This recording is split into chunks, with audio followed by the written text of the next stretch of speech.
Dosa besar yang pertama adalah membunuh. Pembunuhan atau perilaku membunuh sangat dilarang dalam Islam dan merupakan kejahatan tingkat tinggi. Efek pembunuhan itu berkepanjangan sehingga menimbulkan dendam kesumat antara keluarga terbunuh dengan keluarga atau pembunuh itu sendiri. Islam mengajarkan untuk melindungi setiap nyawa, karena menghilangkan satu nyawa pada hakikatnya sama dengan membunuh seluruh umat manusia.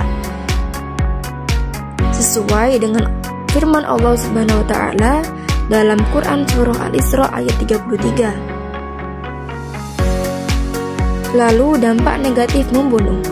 Yang pertama, bagi pelaku. Orang yang melakukan pembunuhan akan merasakan ketidaktenangan jiwa. Dalam seumur hidupnya akan dihantui perasaan bersalah. Dalam konteks keagamaan, maka pelaku pembunuhan akan diancam dimasukkan ke neraka jahanam. Yang kedua, bagi korban. Bagi keluarga korban dapat menimbulkan rasa dendam yang berkepanjangan dan sulit terlupakan. Bagi masyarakat, akan merasakan tidak nyaman atas pembunuhan yang terjadi di sekelilingnya. Dosa besar yang kedua adalah liwat.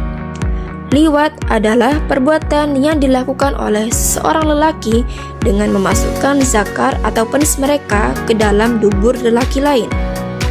Liwat adalah suatu penamaan yang dinisbatkan pada kaumnya Nabi Lut alaihi salam, karena yang pertama kali melakukan perbuatan ini adalah umatnya Nabi Lut alaihi salam. Allah Subhanahu wa taala berfirman sebagai berikut dalam Quran surah Al-A'raf ayat 81. Dasar keharaman perbuatan liwat. Liwat merupakan keharaman perbuatan yang termasuk dalam kategori fahishi, keji atau jijik. Dijelaskan oleh Allah Subhanahu wa taala dalam firman-Nya Quran surah Al-A'raf ayat 33. Dosa ini lebih berbahaya daripada zina karena kerusakan yang ditimbulkannya lebih besar. Dalam Quran, Allah Subhanahu wa taala menyebut pelaku liwat sebagai orang yang melampaui batas atau musrifin, pelaku keji, khaba'ith, perusak, mufsidin, dan zalim. Dampak negatif dari perbuatan liwat adalah dilaknat oleh Allah Subhanahu wa taala. Karena daya rusak liwat lebih besar daripada zina, Allah menamakan orang yang melakukan liwat sebagai kaum perusak dan orang yang zalim. LGBT dan Hammer. Pengertian LGBT. LGBT adalah singkatan lesbian, gay, biseksual, dan transgender.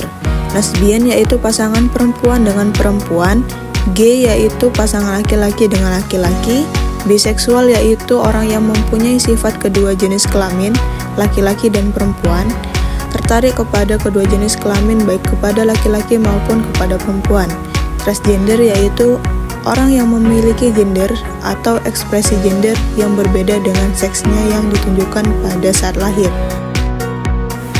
Allah Subhanahu wa taala berfirman dalam surat Al-A'raf ayat 80-81 yang artinya, dan kami juga telah mengutus Lut kepada kaumnya, ingatlah tatkala dia berkata kepada mereka, mengapa kamu mengerjakan perbuatan fahisyah itu yang belum pernah dikerjakan oleh seorang pun di dunia ini sebelummu? Sesungguhnya kamu mendatangi lelaki untuk melepaskan nafsumu kepada mereka, bukan kepada wanita. Kamu ini adalah kaum yang melampaui batas.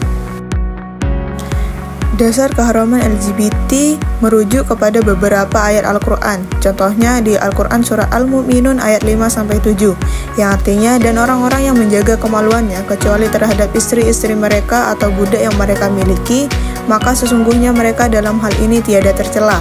Barang siapa mencari yang dibalik itu, maka mereka itulah orang-orang yang melampaui batas. Dampaknya yang pertama, pelakunya akan dibinasakan Allah Subhanahu wa taala. Yang kedua, LGBT menimbulkan penyakit. Yang ketiga, merusak tata kehidupan sosial. Pengertian hamar. Hamar secara kebahasaan berarti menghalangi dan menutupi. Sedangkan menurut MUI atau Majelis Ulama Indonesia mendefinisikan hamar sebagai segala sesuatu, baik minuman atau wujud lain, yang dapat menghilangkan akal dan digunakan untuk bersenang-senang. Sehingga dari definisi ini, penyalahgunaan obat-obatan termasuk obat bius termasuk dalam kategori hamar. Nabi Muhammad SAW bersabda, yang artinya dari Umar radhiyallahu an, ia berkata, "Saya tidak mau kecuali berasal dari Nabi SAW. Beliau bersabda, tiap-tiap yang memabukkan disebut hamar dan tiap-tiap hamar hukumnya haram. Hadis riwayat Muslim. Allah Subhanahu wa Ta'ala juga berfirman di surat Al-Maidah ayat 90, yang artinya, hai orang-orang yang beriman, sesungguhnya minuman, khamar, berjudi, berkorban untuk berhala, mengundi nasib dengan anak panah adalah perbuatan keji termasuk perbuatan syaitan. Maka jauhilah perbuatan-perbuatan itu agar kamu mendapat keberuntungan." Dampak mengkonsumsi hamar. Yang pertama, melanggar larangan agama. Yang kedua, memicu perbuatan jahat lainnya. Dan yang ketiga, terlarang melaksanakan menghindari perilaku minum hamar. Menghindari pelaku minum khamar. Yang pertama, meningkatkan ketaatan dengan ibadah dan amal soleh. Yang kedua, meyakini bahwa mengonsumsi miras dalam segala bentuknya adalah perbuatan keji dan diancam masuk neraka. Yang ketiga, menyadari dengan sepenuh hati bahwa mengkonsumsi minuman keras itu tidak ada gunanya, bahkan akan merusak masa depan. Hikmah larangan perilaku minum khamar. Yang pertama, masyarakat terhindar dari kejahatan yang dilakukan seseorang yang diakibatkan pengaruh minuman keras dan narkotika. Yang kedua, menjaga kesehatan jasmani dan rohani dari penyakit yang ditimbulkan dari pengaruh minuman keras dan narkotika. Dan yang terakhir, masyarakat terhindar dari sikap kebencian dan permusuhan akibat pengaruh minuman keras dan narkotika. Judi dan mencuri. Pengertian judi. Judi diartikan sebagai kegiatan pertaruhan untuk memperoleh keuntungan dari hasil suatu pertandingan, permainan, atau kejadian yang hasilnya tidak dapat diduga sebelumnya. Allah berfirman dalam Quran Surah Al-Maidah ayat 90, yang artinya, hai orang-orang yang beriman, sesungguhnya meminum khamar, berjudi atau berkorban untuk berhala, mengundi nasib dengan panah, adalah perbuatan keji termasuk perbuatan setan. Maka jauhilah perbuatan-perbuatan itu agar kamu mendapat keberuntungan. Unsur-unsur judi yaitu permainan, untung-untungan, dan adanya taruhan.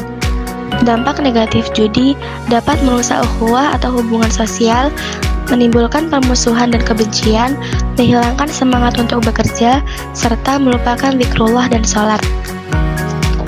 Cara menghindari perilaku judi yaitu dengan cara bergandeng tangan antara tokoh masyarakat, tokoh agama, dan pemerintah untuk memberantas judi, menghindari pergaulan dengan penjudi, bertaubat dan memperbaiki diri, dan mencari rezeki yang halal dan qanaah. Hikmah larangan judi yaitu melindungi kehidupan sosial dari akibat buruk judi, meningkatkan etos kerja dan produktivitas, mendapatkan rezeki yang berkah, serta menciptakan kedamaian dan kebahagiaan. Pengertian mencuri. Mencuri diartikan sebagai mengambil harta benda orang lain tanpa izin atau dengan tidak sah, biasanya dengan sembunyi-sembunyi. Allah berfirman dalam Quran Surah Ibrahim ayat 7, yang artinya, sesungguhnya jika kamu bersyukur, niscaya aku akan menambah nikmat kepadamu. Tetapi jika kamu mengingkari nikmatku, maka pasti azabku sangat berat.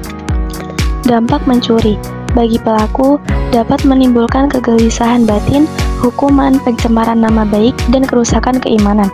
Bagi korban dan masyarakat, mendapat kerugian, kekecewaan, ketakutan, dan memunculkan hukum rimba.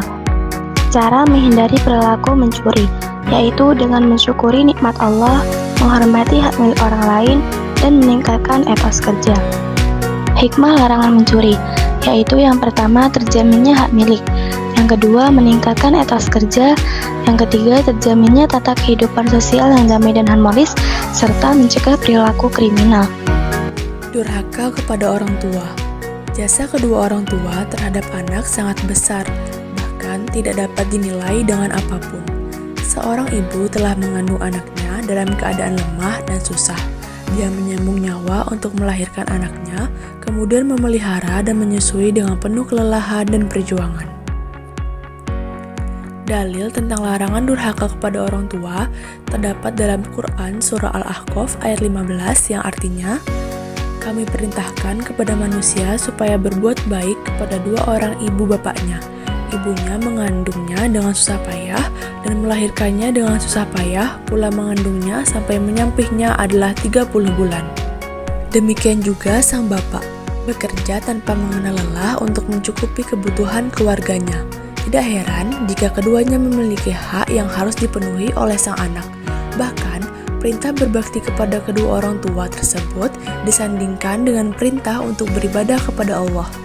Dalilnya terdapat di Quran Surah An-Nisa ayat 36 yang artinya, "Sembahlah Allah dan janganlah kamu mempersekutukannya dengan sesuatu pun dan berbuat baiklah kepada dua orang ibu dan bapak." Contoh bentuk perbuatan durhaka kepada orang tua antara lain, yang pertama, mengucapkan perkataan yang menunjukkan tidak suka seperti atau semacamnya, membentak atau bersuara keras kepada orang tua. Yang kedua, bermuka masam dan cemberut kepada orang tua. Yang ketiga, mencela orang tua baik secara langsung maupun tidak langsung. Yang keempat, memandang sinis kepada orang tua. Yang kelima, malu menyebut mereka sebagai orang tuanya. Yang keenam, memberatkan orang tua dengan banyak permintaan. Yang ketujuh, bagi laki-laki yang sudah menikah lebih mementingkan istri daripada orang tua. Dan yang terakhir, menelantarkan orang tua ketika masa tua atau saat membutuhkan anaknya. Berikut ini adalah dampak durhaka kepada orang tua. Yang pertama, dibenci Allah. Yang kedua, disegerakan untuk mendapat azab di dunia. Yang ketiga, terhalang masuk surga. Dan yang terakhir, termasuk golongan orang hina. Meninggalkan sholat dan dampak meninggalkan sholat. Pengertian sholat adalah sholat merupakan salah satu rukun Islam dan merupakan kewajiban terbesar setelah dua syahadat. Dampak meninggalkan sholat yang pertama adalah menyebabkan kesesatan, yang kedua dihukum sebagai orang yang mendapatkan kecelakaan, dan yang terakhir diancam masuk neraka. Dalilnya terdapat di Quran Surah Al-Mudaththir ayat 42-43 yang artinya, "Apakah yang memasukkan kamu ke dalam sakor neraka?" Mereka menjawab, "Kami dahulu tidak termasuk orang-orang yang mengerjakan sholat."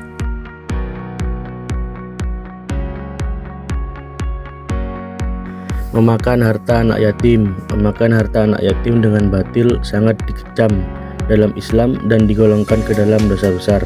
Di antara kewajiban wali terhadap anak yatim yang menjadi tanggungannya adalah mengurusnya dan mengurus hartanya dengan sebaik-baiknya.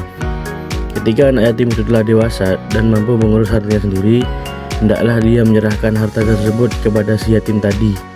Allah Subhanahu wa Ta'ala berfirman, "Wala taqrabu malal yatimi illa bi'allati hiya ahsan hatta yablu asdahu wa aufu bil ahdi innal ahda kana mas'ula." Yang berarti, dan janganlah kamu mendekati harta anak yatim kecuali dengan cara yang lebih baik sampai ia dewasa, dan penuhilah janji. Sesungguhnya janji itu pasti diminta pertanggungjawabnya. Dampak memakan harta anak yatim dengan batil. Yang pertama, diancam masuk neraka. Innal ladzina ya'kuluna amwalal yatama dzulma innama ya'kuluna fi butunihim naru wa sayaslawna sa'ira. Yang artinya, sesungguhnya orang yang memakan harta anak yatim secara zalim, mereka itu menelan api sepenuh perutnya dan mereka akan masuk dalam api yang menyala-nyala, yakni neraka. Quran Surat An-Nisa. Yang kedua, tergolong orang yang melakukan dosa besar. Memakan harta anak yatim secara zalim merupakan salah satu perbuatan yang dikategorikan dosa besar, yang ancaman dosanya disamakan dengan dosa syirik, sihir, membunuh, memakan riba, berpaling dari perang yang berkecamuk. Korupsi. Korupsi berasal dari bahasa Latin corruption, yang berarti rusak atau menyogok. Menurut Transparency International, korupsi adalah penyalahgunaan kepercayaan publik oleh pejabat untuk memperkaya diri atau orang terdekatnya secara tidak wajar dan ilegal. Dalam Kamus Besar Bahasa Indonesia, korupsi berarti perilaku busuk, menyalahgunakan wewenang atau pengelolaan uang demi kepentingan pribadi. Dalam Kamus Al-Munawwir, korupsi mencakup istilah seperti riswah, suap, khianat, fasad, kerusakan, dulul, penggelapan, sud, dan batil atau tidak sah. Dampak memakan harta anak yatim. Yang pertama, penyebab kehinaan dan siksa api neraka. Kemudian menyengsarakan rakyat. Kemudian terhalang masuk surga. Dan yang terakhir, doanya tidak dikabulkan. Upaya pemberantasan tindak pidana korupsi. Strategi preventif pencegahan agar tidak terjerumus dalam korupsi melalui penyuluhan hukum dan peningkatan kesadaran akan hari perhitungan amal di akhirat. Strategi deduktif deteksi dini terhadap indikasi korupsi agar bisa dicegah sebelum menjadi lebih besar. Yang terakhir, strategi represif pemberian sanksi hukum tegas kepada pelaku korupsi untuk menimbulkan efek jerah.